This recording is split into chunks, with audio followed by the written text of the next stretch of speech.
Hello everyone, welcome to our channel house of ambition. आज मैं लेके आई हूँ emission spectrum for the hydrogen atom, hydrogen gas. ये बहुत इंपॉर्टेंट टॉपिक है, इससे न्यूमेरिकल आता है तो आप ध्यान से इस टॉपिक को पढ़िएगा। ठीक है, चलिए स्टार्ट करते हैं विदाउट वेस्टिंग एनी टाइम। हमने क्या करा, एक सैम्पल में हाइड्रोजन गैस ले ली। ये सैम्पल है, ये ऐसे एक बॉक्स बना है सैम्पल, ये बॉक्स है, इसमें कौन सी गैस है? इसमें हाइड्रोजन गैस है।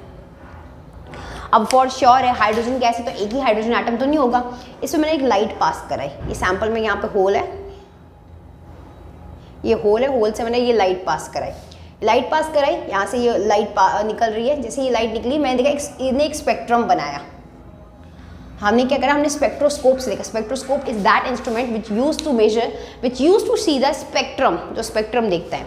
हाइड्रोजन गैस था लो प्रेशर, पता कितना था? लो प्रेशर होगा तो ऑब्वियस ही बात है ना कि गैस थोड़ा इधर उधर फैलेगी। हाई प्रेशर होगा तो साथ में रहेगी, लो प्रेशर होगा। This hydrogen gas is taken at low pressure.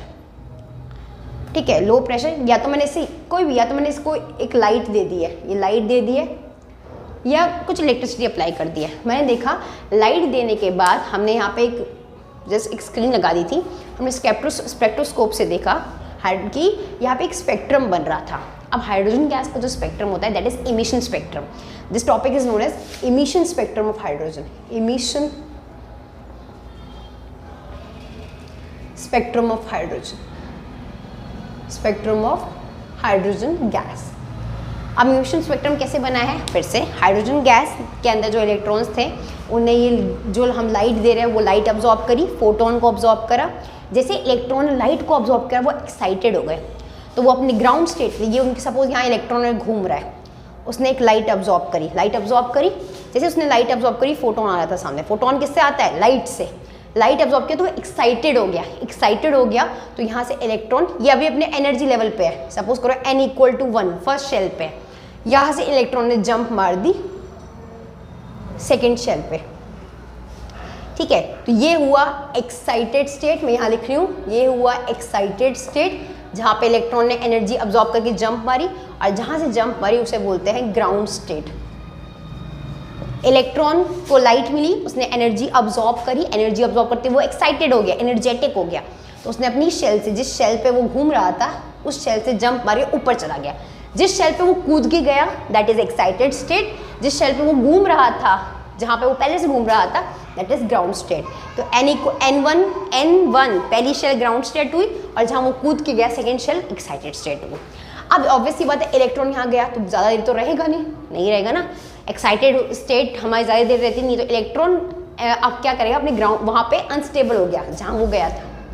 हम एक्साइटेड स्टेट में ज़्यादा नहीं रह सकते, हमें नॉर्मल होना पड़ता है। तो इलेक्ट्रॉन के साथ भी यही हुआ।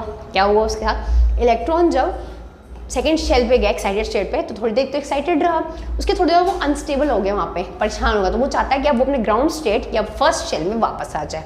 तो जो एनर्जी अब्जॉर्ब करके वो ऊपर गया था, वही एनर्जी इमिट करते हुए वो नीचे आ जाएगा। तो जो एनर्जी अब्जॉर्ब करके वो ऊपर गया था, वही एनर्जी इमिट करते हुए नीचे आ जाएगा। तो जो इमिट करके जो स्पेक्ट्रम बनेगा that is emission spectra. Emit करते हुए जो लाइट निकलेगी,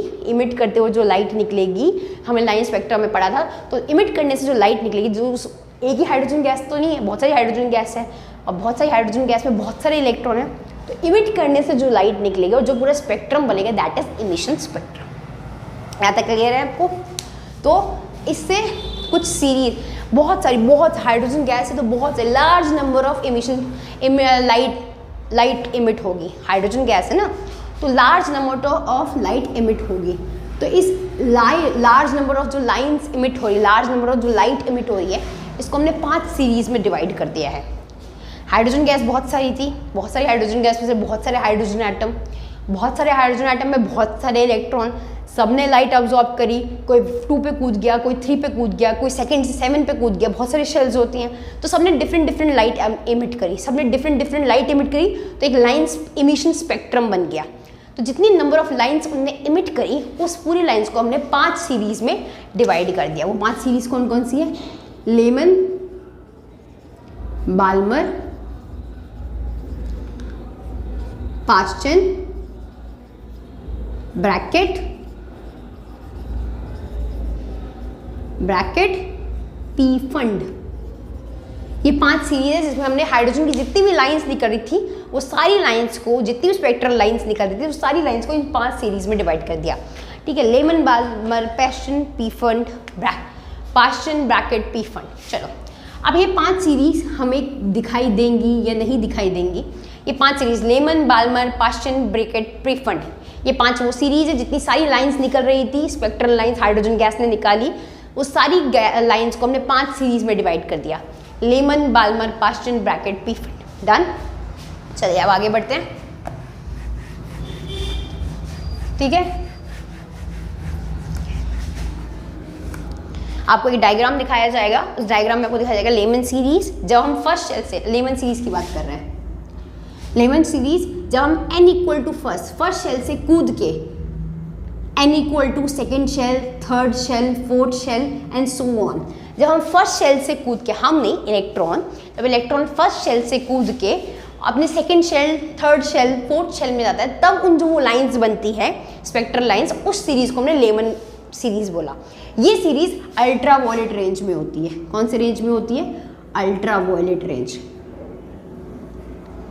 ठीक है, मतलब ये हमारे आई की रेंज के ऊपर होती है। ऐसा कब हुआ? जब इलेक्ट्रॉन फर्स्ट शेल से कूद के सेकेंड शेल, थर्ड शेल कहीं भी ऊपर गया, वहाँ से वापस वो आते हुए जो उसने स्पेक्ट्रल लाइंस बनाई उसे हमने लेमन सीरीज में डाल दिया। और लेमन सीरीज क्या है? अल्ट्रा वायलेट रेंज में है, मतलब हमारे आई की रेंज से ऊपर है। सेकेंड बाल्मर सीरीज, ये हमारी काम की है, बहुत इंपॉर्टेंट है। बाल्मर सीरीज क्या होता है? जब हमारी shell electron n equal to 2 में था, ठीक है, n इक्वल टू 2 में था, तो n इक्वल टू 2 में तो क्या हो गया कि इलेक्ट्रॉन सेकेंड शेल में, इलेक्ट्रॉन सेकेंड शेल में मैंने इसे लाइट दी, सेकेंड से उड़ के वो third, fourth, fifth, six, seventh, eighth उसमें चला गया। तो कहने का मतलब क्या हुआ कि सेकेंड शेल से जो ऊपर लाइंस इलेक्ट्रॉन जाएंगे, इलेक्ट्रॉन वापस आते हुए जो स्पेक्ट्रल लाइंस बनाते हैं, सेकेंड शेल में इलेक्ट्रॉन थे, लाइट ऑब्जॉर्ब करी, वो ऊपर कूद गए, मतलब सेकेंड शेल ग्राउंड स्टेट था, और ऊपर कूद गए तो ऑब्वियस तो ऊपर रहेंगे नहीं। ठीक है, मतलब यहाँ से कूद के कहाँ गए? n इक्वल टू 3 में, 4 में, 5 में ऊपर गए, नीचे नहीं जाते, चले गए, सो ऑन। तो सेकेंड शेल से कूद के जब ऊपर गए तो ऊपर तो रहेंगे नहीं, एक्साइटेड स्टेट में नीचे आएंगे, तो नीचे आते हुए जो उन्होंने सीरीज बनाई, तो वो जो नई सीरीज बनेगी that is Balmer series.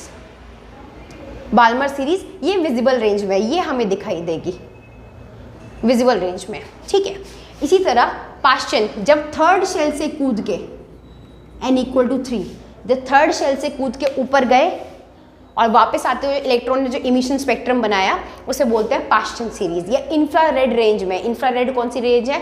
Infrared range जो हमारी आई की रेंज से नीचे होती है। काइंड ऑफ फोन की रेज हमें दिखाई नहीं देती पर रेज तो निकल रही है ना, ये इंफ्रारेड रेंज है। विजिबल आई की रेंज से ऊपर जब बहुत तेज रोशनी होती है आंखें बंद हो जाती है, वो अल्ट्रा वायलेट, जिससे हमारी आंखें खराब हो जाए। ठीक है, एक्सरे कोई डायरेक्ट नहीं देखता बिकॉज आंखें खराब हो सकती है, वो हमारे आई की रेंज से ऊपर। Visible Balmer series second shell से कूद के इलेक्ट्रॉन ऊपर गया, ऊपर लाइट जो एनर्जी अब्जॉर्ब करके आया था वो एनर्जी छोड़ते हुए उसने जो बैंड बनाया बाल्मर सीरीज में आता है, और बाल्मर सीरीज विजिबल रेंज में है।